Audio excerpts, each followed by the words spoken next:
Well, hey there, everybody. It's Chris from the Rate the Record podcast, and if you check your calendar right now, I think you'll understand that it's that time of the week again. 3 new songs for you in the new music review that I have for you this week. We're going to check them out. I'm going to let you know what I think. You're going to let me know what you think, because that's how this whole thing works. So let's just jump into it now, because my speech is failing me. So first up on the list, we have King Gizzard and the Lizard Wizard. They are a psychedelic garage band out of Melbourne, Australia. They formed around 2010, and they've grown to have quite the cult following ever since. I'm going to admit right off the bat, I'm aware of the band, I know how big they are in the underground scene, but I personally haven't really heard their music before. I don't know too much about them, so I mean, my opinions are going to be just way off here, especially not knowing their older material, so all you diehard fans out there, just understand I'm new to this, okay? Anyway, their 24th studio album, yes, their 24th, I said they formed in 2010, 24th studio album is coming out this June called, oh my god, another really long title. In short, it's called Petrodragonic Apocalypse, but the entire title is Petrodragonic Apocalypse, or Dawn of the Eternal Light, an annihilation of planet Earth and the beginning of merciless damnation. Cool. They just recently released the first track from this album, and it's called Gila Monster. I love the crunchy tone on the guitars that go throughout most of the song. For the most part, it's simple, chuggy riffs, but it's still fun. The vocals leave so little to be desired. The vocals are a little bit flat, and the mix isn't all that interesting for them either, so not really grabbing me on that part. The instrumentals are fine though, it's probably the better part of the track. The production's not all that bad, but the mix is soft on certain parts. I felt that way about the drums, it's not 100% like too buried or anything like that, but I don't know, it wasn't as punchy as I was hoping for. I will say overall though, it's not entirely interesting to me. It seems like the track could be part of like a bigger picture, or probably even a concept album, I would imagine, especially with that title for the album. So maybe it's worth digging into the other tracks too. Maybe I should get into some of their older stuff. I don't know, I got a lot of homework to do. Next up on the list, we have the Smashing Pumpkins, legendary alt-rockers from Chicago, Illinois.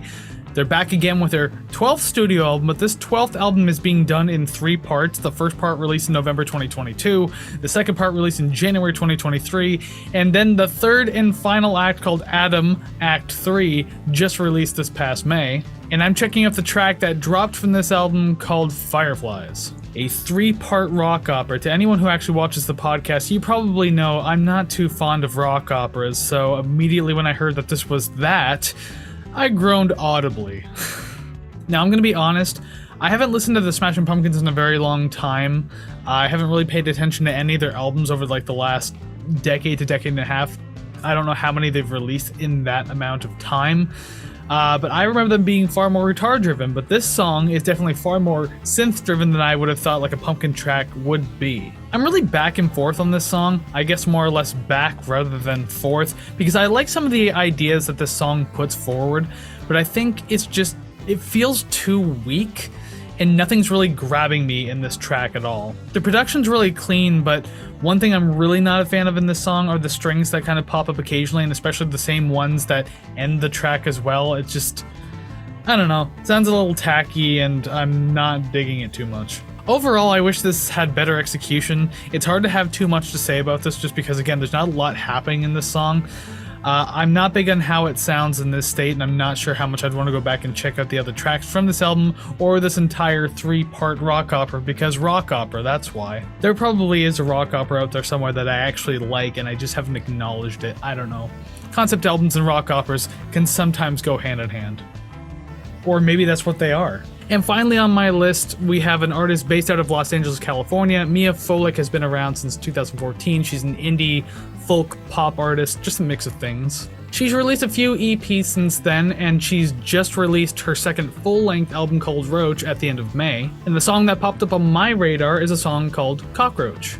This is a really chill tune. I really kind of dig this, especially being the last song I had listened to for this NMR. It was a nice come down. It's really easy to ride on. Lyrically, there's not much going on, and by that I mean just with how many lyrics are written, because contextually there is a lot more going on here. Even with the minimal amount of lyrics, I can really dig the message of what I feel is trying to overcome adversity, or not so much trying to overcome adversity, just doing it anyway, and just a giant middle finger to anyone who's standing in your way. That's kind of what I get from the lyrics. That's what I think she's going for. I like it though, regardless. The vocals are presented in this very quiet and kind of carefree type of way, if that makes any sort of sense at all. It matches the mood really well though, so I kind of appreciate that. The last half of the track is filled with a bunch of different layers that just add a lot of nice textures to the song. There's a lot going on without actually necessarily feeling that way. Is any of this making sense? Overall, this is a pleasant little track, and I actually really liked it. I like the experimentation and the composition, and despite how experimental it might feel at certain parts, it still feels easily digestible, so I think this one's a lot easier to get into. And those are my 3 picks of the week for the new music review. I told you my opinion on them, but now I want to hear yours. So down in the comments below of this video, please let me know what you thought of these songs, because, you know, discussion and such, musical commentary. But thank you very much for watching this video. I truly appreciate you being here. Hope you liked the video. Hope you're subscribed to the podcast, because we have so much going on with the podcast. We're between seasons right now, but the idea is that we have a lot that has happened, and we have even more that's going to be happening. I'm terrible at explaining things. So as I said, we are between seasons. A few weeks back, we did the final episode of Season 4, which is 9 Inch Nails' Pretty Hate Machine album that we took a look at. We released a video that ranked all of our #1 songs throughout Season 4 from least favorite #1 to most favorite #1. That's always a fun video to do. They're very short, so you can go ahead and check that out. The best of video, the best of Season 4, just came out this past Monday. So if you want to see all the moments that we consider to be the funniest and most entertaining, then by all means check out that video. If you want like a quick condensed version of the entire season, minus talking about scores or anything like that, because that's not what the best of is for. And if you really want a throwback, I just released a video on the channel of our first ever redux of an old episode. So I personally reduxed episode 33, which is Tripping Daisies, Jesus Hits Like the Atom Bomb. I rescored the album myself. Now it's not obviously not an entire podcast episode, I just literally changed the score, talked about it a little bit. So do you want to know where that album lies now? Do you want to know how much more I liked and or disliked it? Go ahead and check that out, because it is on the channel, and we're probably not going to do those too often. We don't really need to, but that album I felt like I had to. I explained it a little more there, so go ahead and check that out. And other than telling you to go to ratetherecord.ca to make sure you're following us on social medias, you're subscribed to wherever you can be for audio and video stuff, album giveaways, request albums, and the RTR Club.